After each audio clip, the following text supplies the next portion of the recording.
Guys, if you feel like there's something in your life that you wish wasn't there, it's an intruder, it's trespassing. You wish that when you look in the mirror, you're seeing something that you don't like about yourself. You can't, you don't know what it is. You can't put your finger on it, so to speak, but you see it, you feel it, and you wish it wasn't there. We spend all of our time running away. We spend all of our time pushing it away. We spend all of our time resisting and hoping that it will leave. And every day we're exhausted because every time we look in the mirror, there it is looking at us. I'm gonna address the whole transgender thing. I'm gonna address the gender problem that a lot of people are having these days, and this whole chaos in the whole world of riots and protesting and just violence and all this. You know, it can very easily be just dissected, and it can be explained spiritually. It's spiritually, if you want to dissect it and you want to go into it, I could explain it to you. You see, racism, you know, skin color cannot talk. Your the color of your skin cannot talk. It doesn't have a personality. It's the person that talks. So skin color is not a problem here. Racism is not the problem here. They're pointing at the wrong thing. It's There's something fueling it. There's something that's pushing the agenda, and it's spiritual, guys. The devil is real. God is real. Angels and demons are real. And before I get lost in the message, because there's so much I want to say, if you see yourself in the mirror and you don't like what you see, I used to deal with this myself. And I'm man enough to talk about this. It's very shameful. Very shameful for a man that is masculine to feel feminine on the inside. That is a very shameful thing for a very masculine man to say that out loud in public. Most people, they try to hide it through, like for me, I used to shave my head bald. Uh, I used to have this phobia of getting raped.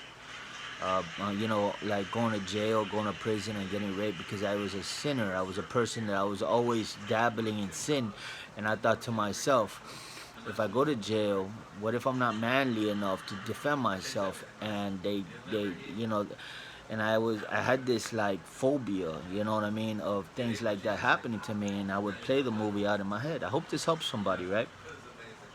And so we all deal with insecurities. We all deal with doubts, fears, anxieties, and a lot of people, they act like they don't have any. God has filled me up full of wisdom and understanding all these years later, and I really understand now, looking back, you know, that everybody deals with something. They're just good hiders. They hide it good. And I was trying to hide my insecurities, and I'm exposing them now. And so basically, you know, to cut to the chase, guys, it's spiritual. It's a spirit, and you can bind and rebuke. That's one way to getting it out of your life. Get baptized. The baptism of water just cleans you up. It purifies you. It washes all those things off of you.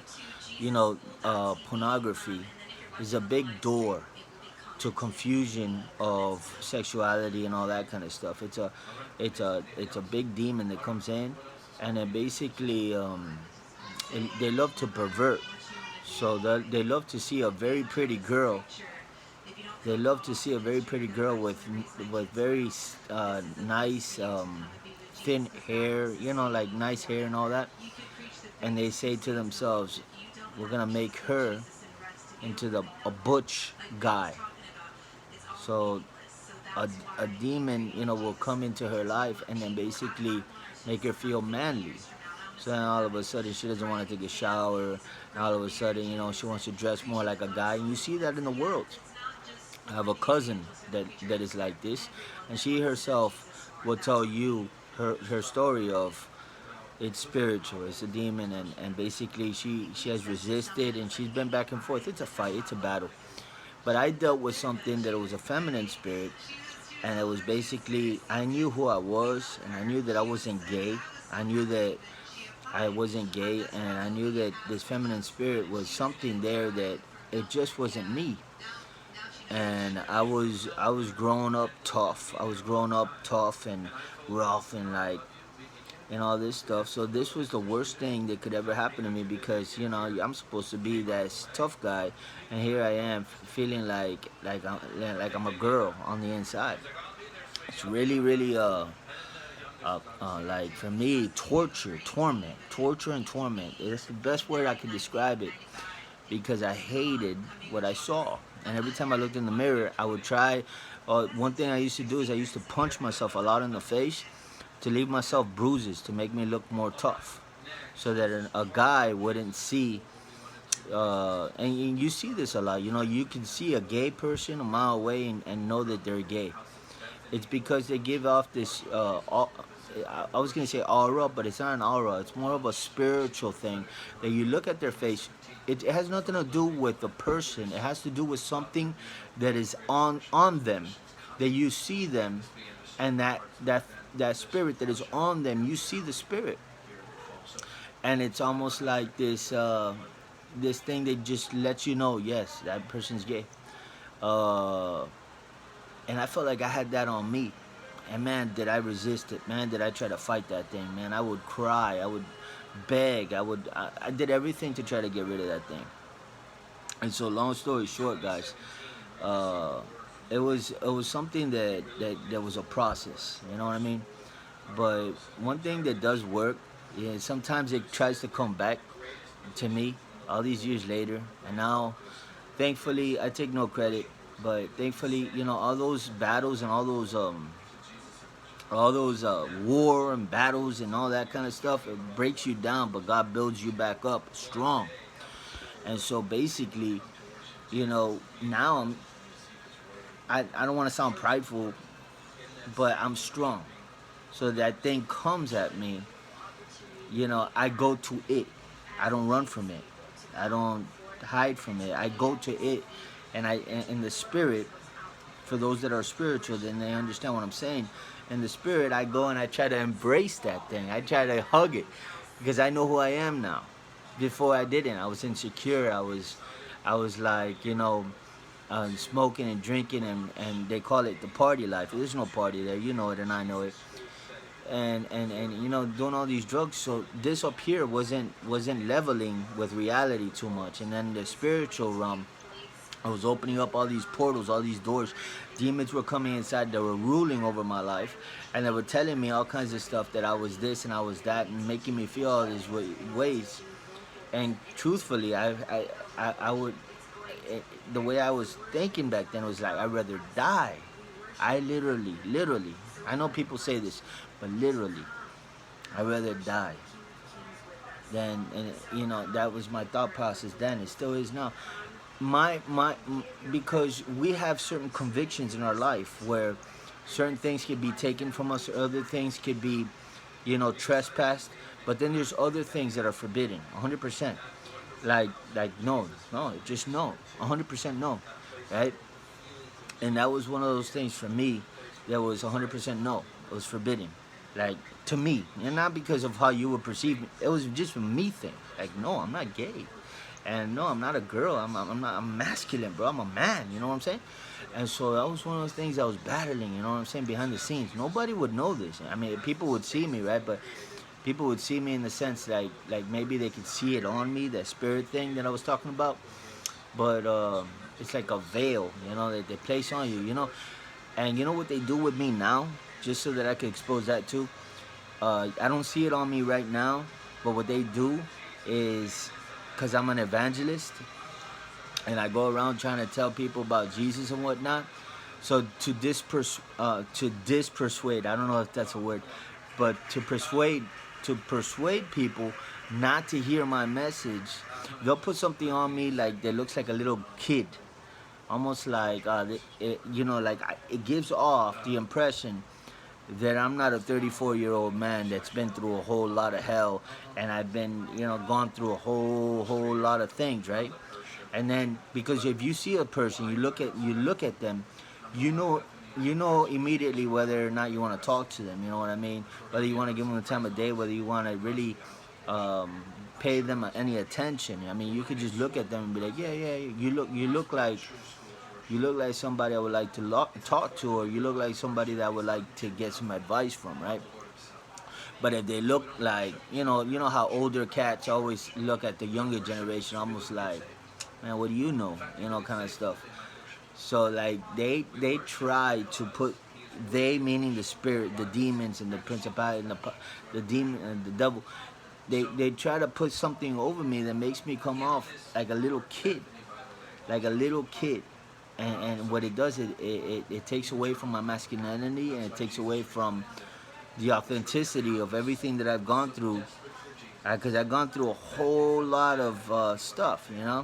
I mean, starting when I was 17, I got shot, pistol whipped. I've been jumped and rushed and gotten a bunch of different dilemmas throughout my life, right? But then, all these years later, I've gone through a whole lot of hell, in different types of hells, right? And then I come off like a little kid, like I've never been, I've never seen uh, the light of day, kind of thing. It's like, what do you know? You want to tell me about life? What do you know? I know a whole lot, but it doesn't come off like I do, right? um, that's what they do. But long story short, guys, when those things try to come at me, because it's spiritual, right? And sometimes you look at your leg, and your leg or your arm doesn't look like this is gonna be very hard for me to explain, but you'll look at it, and it will just have something on it where you're not. People cut their limbs off, literally. I don't know if you heard of these stories, but they'll look down, they'll look at their leg, and they'll just be like, this right leg, I like it. I feel like this leg is mine, but this leg, when I look at it, I just feel like that leg is not mine. It doesn't look like me. It doesn't feel like it's mine, and again, it's spiritual, and some people go as far as to cut their leg off, um, and all this stuff. You know, again, the spiritual things of life. It's not a dialogue that you can teach. Like, I could teach it. I could teach you because I've been through it. But to a lot of people, they'll listen, they'll squint their eyes, they'll be like, because it's not something that they're familiar with. They feel it every day of their life. But it's one of those things that you have to understand. And I've studied this, years and years and years of studying it, and I really got it down to a science, so to speak. And I'm just trying to tell you guys, if you're a girl and you feel like a guy, it's a demon. All right. I know it's not popular to say that. I know it's like, oh, you can't say that. That's wrong. Blah blah blah. That's another tactic. That's just that's the agenda. Don't say this. Do say this. Oh, mental. What do they call it now? Mental. Um, when you have voices in your head, and mental illness. That's the new thing, right? Mental illness. Or it's a demon. It's a bunch of demons. I used to be mental illness. I used to have all that stuff. I was diagnosed schizophrenic, bipolar, psychotic, manic depressive. Again, because I did a lot of drugs and alcohol, and I just found myself doing it every day, every day. That had a lot of chemical imbalances in my brain, and I couldn't think, I couldn't reason, I couldn't. It got bad. It got really bad. But the point there is that mental illness, they call it mental illness, but really I was suffering from a lot of demonic forces that were coming against me on a daily basis to get me to be suicide, to get me to be super depressed, to get me to look at life like it's dark, doom and gloom, to get me to steal, to get me to do all kinds of evil acts that get other people hurt in the process. And I did this, and I lived for it, and it took me a long time to figure out that it was all spiritual behind the scenes. And I always tell people, you can't see wind, but wind is real. You can't see bacteria unless you have a telescope, but bacteria is real. There's a lot of things you can't see in the natural, but it's real. Okay, and demons are real, 100%. God is real, 100%. So, guys, if you're dealing with these things, a lot of people are. A lot of people hide it. You know what I'm saying? But just understand that it's spiritual. You have to fight this thing not with pills, not with a therapist, but with Jesus. Jesus is the way, the truth, and the life. Jesus is your answer, your key to the solution. I used to have a lot of pressure in my head. I felt like my brain was gonna explode, and I used to see shows. I did everything under the sun to try to help myself. Psychotherapist, therapist, pills, everything, right? And I'm just trying to tell you that nothing worked. Some things got me worse.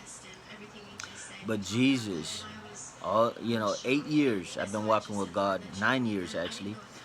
And I kid you not. I don't know if you can see the sincerity in my eyes or I can hear it in my voice, but I'm really speaking to you from a place of I'm reflecting back as I talk to you, and I'm looking at a guy that used to be living in his mom's house, no job, you know, leeching off of mom, right? Doing drugs and alcohol on a daily basis, getting into trouble. His whole reputation meant the world to him. Reputation and just quite frankly, being a thug and a gangster was everything he lived up to. Prophesied his own death at 25, kind of like Tupac. Thought he was cooler than everything in life, right? Everything was about being cool. And in the end of the day, it was a lot of demons.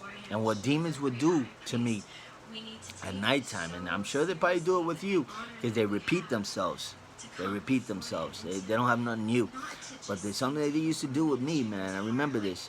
When I was in high school, particularly, uh, they used to use my imagination to show me fighting. And they used to play movies for me. Movies. While I'm there trying to go to sleep for the next day to wake up early in the morning, I'm seeing myself crossing the street. I'm crossing the street, and then there's three guys crossing the street, um, coming at me, and I'm crossing, going the opposite direction. They bump into me. I punch one of them, and the other one punches me, and then I get a fist fight. I beat them all, right? Because in the imagination, the dream, you always win.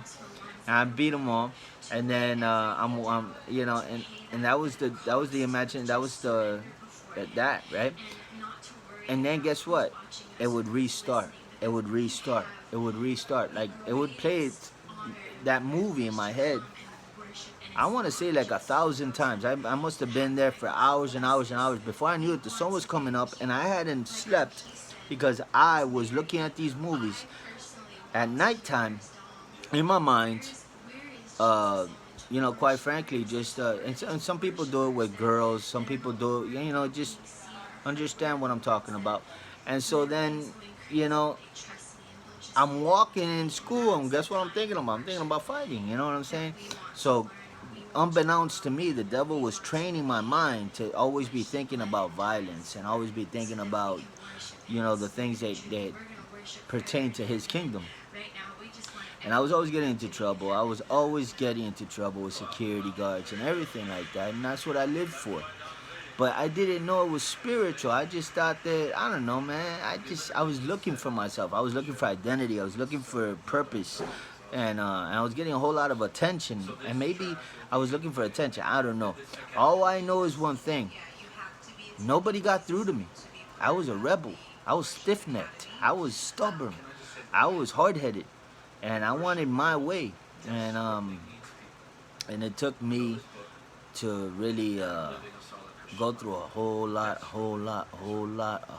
of suffering, bumping my head over and over again, finding myself suicidal, depressed, and just quite frankly done with life. To coming to the end of myself and saying, fine, I tap out. This ain't working. I tap out. And then I finally waved the white flag and said, Jesus, can you do something with this? And that's what happened with me.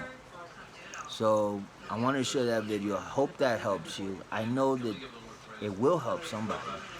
because so many people are struggling with this, and it's a lie of the devil. It's not really you, and I wouldn't want you to buy into a lie and accept something. And I'll end it with this, and think about this for a second, right? They say that a gay person comes out of the closet, uh, and um and you know that person just came out of the closet. You know what? Why they came out of the closet? You know, I mean, the whole closet thing is that they were battling, they were fighting and fighting and fighting. They didn't want to accept something, right? They were battling and fighting. It wasn't so much, oh, I'm scared to tell my parents. I'm saying, no. In the beginning, they felt something that didn't feel right. In the beginning, they looked at, they heard a voice, they felt a presence, they felt something that they resisted. They pushed it, and that thing resisted back and said, "No, I'm here to stay." And then they were like, "No, no, no, but I don't want you." That's the whole session of being in the closet. That whole process, and then it usually takes years and years and years and years and years for somebody to finally say, "Fine, I can't win this. I can't win this battle. You win. I'm gay," they say to themselves. And then they walk out a lifestyle that was a demon and not them. And I know this because it's my story, but I never walked it out. Thankfully, I never walked it out. But I felt it. I felt the demon. I heard the demon. I saw it in the mirror. I understand what gay people go through. I just never committed the actions. I never pursued that lifestyle because for me, it was that one thing that I said, I'd rather die. I'd rather die. And so, but for other people, they say, okay, fine, whatever, just leave me alone, I'll do it, right? But I felt it, and I see it, and I weep for those people. I really feel for them because they don't want to be gay, they don't want to be transgender, they don't want to. It's a demon, and you fight a demon with something greater than that demon. And what's greater than that demon? One name that is above every single name. And this is not preaching, this is the truth. His name is Jesus Christ of Nazareth. Jesus Christ will strike that demon dead, and you will be free from that thing. And just start calling on the name of Jesus. I guarantee you that demon will just start trembling. Jesus is the way, man. I'm telling you the truth. I hope this helps you. God bless you. Love you. And testimonies, man. Stories, man. Things that people are going through. You know, quite frankly, some people hide them. But everybody's going through something, man. Just understand you're not alone. All right? God bless.